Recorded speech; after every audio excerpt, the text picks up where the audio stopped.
मंजिल उन्हीं को मिलती है जिनके सपनों में जान होती है। मंजिल उन्हीं को मिलती है जिनके सपनों में जान होती है। पंख से कुछ नहीं होता है मेरे दोस्त, पंख से कुछ नहीं होता है मेरे दोस्त, हौसलों से उड़ान होती है। हेलो प्यारे बच्चों, फिर से आप लोगों का स्वागत है स्टडी बाय श्याम में। हम लोग कक्षा 10वीं के गणित के महत्वपूर्ण ऑब्जेक्टिव प्रश्न कर रहे हैं।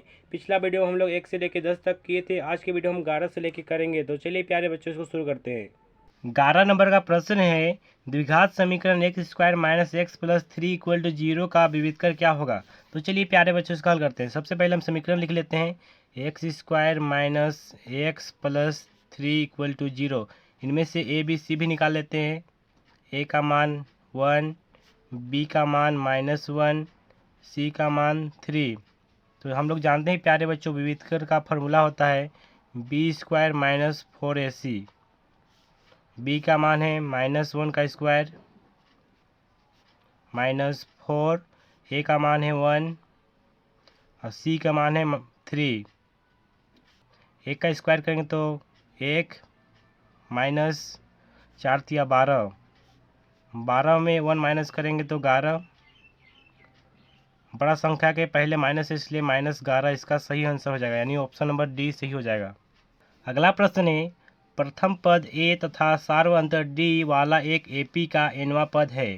तो ऑप्शन ए में A N equal to A plus D, B में A N equal to A plus N D, C में है A N equal to A plus 3d, D में है A N equal to A plus N minus 1 into D. तो इसका सही answer हो जाएगा प्यारे बच्चों A N equal to A plus N minus 1 into D. Option number D सही हो जाएगा। अगला प्रश्न है, एपी 10 7 4 का तीसरा पद है। तो हम लोग को यहाँ बोल रहा है कि तीसरा पद एपी दिया गया है, उसमें से तीसरा पद निकालना। चलिए पहले एपी को लिखते हैं। एपी दिया है 10 7 4, ए का ए है 10, A2 है 7। इनमें से हम डी निकालेंगे। डी का फॉर्मूला होता है A2 minus A equal to A2 है 7 और ए है 10। माइनस करेंगे तो -3 आ जाएगा। हम लोग को तीसरा पद निकालना है, इसलिए A30 लिखेंगे। इसका होता है ए प्लस 29d। सभी का मान बिठाते हैं। ए है 10 प्लस 29 इंटू डी का मान है -3। चलिए इधर सॉल्व करते हैं हम लोग। 10 प्लस इसको मल्टीप्लाई करेंगे तो 9 या 27, 2 हासिल 3 दूनी 6, 6 2 8, माइनस चिन्ह, इसको माइनस करेंगे तो -77 हो जाएगा। ऑप्शन नंबर सी सही हो जाएगा। अगला प्रश्न है, एपी 3 8 13 18 का कौन सा पद 78 है। तो ए दिया है 3, A2 है 8, तो डी निकाल लेते हैं। D equal to A2 minus A2 का मान 8 माइनस 3, डी का मान 5 आएगा। तो यहाँ बोल रहा है कौन सा पद 78 है, यानी ए एन दिया गया है 78। तो हमको निकालना है एन, निकालना है इसका में। तो ए एन का फॉर्मूला होता है A plus N minus 1 into D. A N दिया है 78 इक्वल टू ए का मान है 3 प्लस एन निकालना है हम लोग को, डी का मान है 5।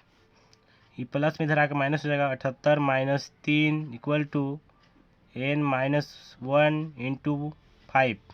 इसको माइनस करेंगे तो 75 हो जाएगा, equal to n minus 1 into 5। यहाँ सोल्व करते हैं हम लोग। इधर मल्टीप्लाई में इधर आकर भाग में हो जाएगा, तो 75/5 इक्वल टू एन माइनस 1। इसको काटेंगे तो 5 का 5, 15 5 75, 15 इक्वल टू एन माइनस 1। ई 1 माइनस में है, इधर आकर प्लस में हो जाएगा तो 16 हो जाएगा। एन इक्वल टू 16, तो 16वां पद 78 होगा, यानी ऑप्शन बी सही हो जाएगा। अगला प्रश्न है, समरूप त्रिभुज की संगत भुजाएं खाली स्थान होती है। तो प्यारे बच्चों, आप लोग हमेशा याद रखिएगा, संगत भुजा हमेशा समानुपाती होती है, इसका सही आंसर होगा बी। यदि यहाँ पे पूछा होता संगत कोण क्या होती है, तो संगत कोण बराबर होती है, इसको आप अच्छे से याद रखिएगा। अगला प्रश्न है, मूल बिंदु से बिंदु P 3,4 की दूरी है। तो चलिए इसका हल करते हैं। मूल बिंदु बोला है, इसलिए मूल बिंदु का निर्देशांक होता है 0,0। इसको मान लेते हैं ए। अब दिया है P 3,4, दोनों के बीच की दूरी निकालना है, तो हम लोग लिखेंगे PQ की दूरी। Equal to root under x2 minus x1 का whole square plus y2 minus y1 का होल स्क्वायर। सभी का मान बिठा देंगे।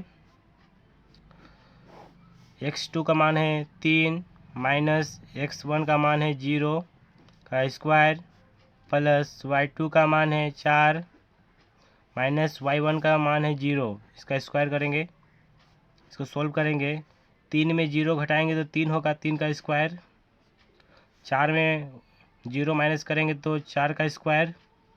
इसका स्क्वायर कर लेते हैं। चलिए 3 तिया 9 प्लस 4 चौके 16, इसको ऐड करेंगे तो 25 हो जाएगा। तो 25 का वर्गमूल 5 होता है, इसलिए 5 मात्रक हो जाएगा। इसलिए इसका सही आंसर हो जाएगा 5 मात्रक। ऑप्शन नंबर सी सही हो जाएगा। अगला प्रश्न है बिंदुओं 2,5 तथा 4,7 को मिलाने वाले रेखाखंड का मध्य बिंदु है। चलिए इसका हल करते हैं। तो प्यारे बच्चे, हम लोग जानते हैं मध्य बिंदु का निर्देशांक होता है मध्य बिंदु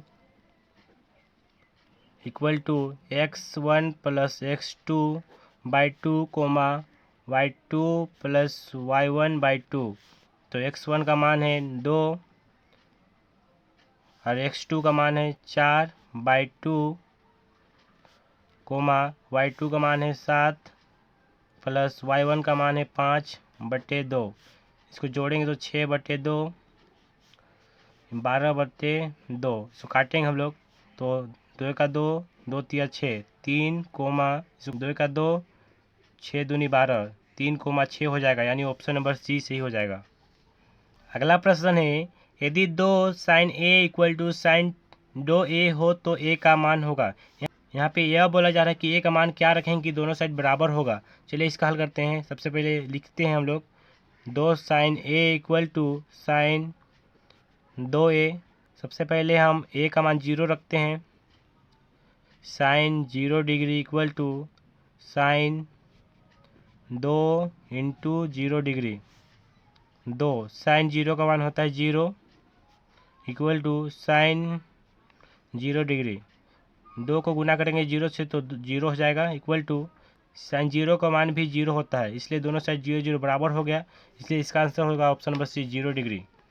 अगला प्रश्न है कोस 48 डिग्री माइनस साइन 42 डिग्री का मान है। चलिए इसको हल करते हैं। कोस 48 डिग्री माइनस साइन 42 डिग्री। तो सबसे पहले हमको एगो चेंज करना पड़ेगा, दोनों में से किसी को एगो चेंज करना पड़ेगा। तो हम लोग जानते हैं प्यारे बच्चों cos 90 minus A equal to sine A होता है। इसी फार्मूला से हम लोग इसको तोड़ेंगे। सबसे पहले हम लिखते हैं कोस 90 माइनस 90 में क्या घटाएंगे कि 48 आएगा। तो आपको कुछ नहीं पता चल रहा तो इधर क्या दिख रहा है 42, तो यहाँ पे 42 लिख देंगे हम लोग माइनस साइन 42 डिग्री। तो cos 90 minus A equal to sine A होता है, इसको ए मान लेते हैं। तो यहाँ पे लिखेंगे साइन ए, तो साइन ए होगा तो ए का मान क्या है 42 डिग्री माइनस साइन 42। साइन 42 में साइन 42 घटा देंगे तो क्या बचेगा 0 बचेगा, इसलिए इसका सही आंसर ऑप्शन नंबर बी 0 हो जाएगा। अगला प्रश्न है यदि साइन ए इक्वल टू 3/5 हो तो कोस ए का मान होगा। चलिए लिखते हैं। साइन ए का मान दिया है 3/5। तो हम लोग जानते हैं प्यारे बच्चों साइन का फॉर्मूला होता है p/h। तो p का मान 3 दिया है, h का मान 5, तो हम लोग को b निकालना पड़ेगा। तो b का फॉर्मूला होता है h² माइनस p²। चलिए निकालते हैं। h का मान भरते हैं। h का मान 5, तो 5 का स्क्वायर माइनस p का मान है 3, 3 का स्क्वायर। 5 बचे 25 माइनस 3 तिया 9। 25 में 9 घटाएंगे तो हो जाएगा 16 रूट 16। रूट 16 का मान क्या होता है 4, तो b का मान 4 हो गया। हम लोग को बोला है कोस a का मान निकालते हैं। चलिए निकालते हैं कोस a का मान। कोस का फॉर्मूला होता है b/h। b का मान निकालें 4, h का मान दिया है 5, तो 4/5 इसका सही आंसर हो जाएगा, यानी ऑप्शन नंबर बी सही हो जाएगा। वीडियो पसंद आया तो अपने दोस्तों को भी शेयर कीजिए, और अभी तक आप हमारे चैनल को सब्सक्राइब नहीं किए तो जाकर सब्सक्राइब कर लीजिए, क्योंकि आपको इस तरह का वीडियो प्रोवाइड किया जाएगा। Okay, thank you.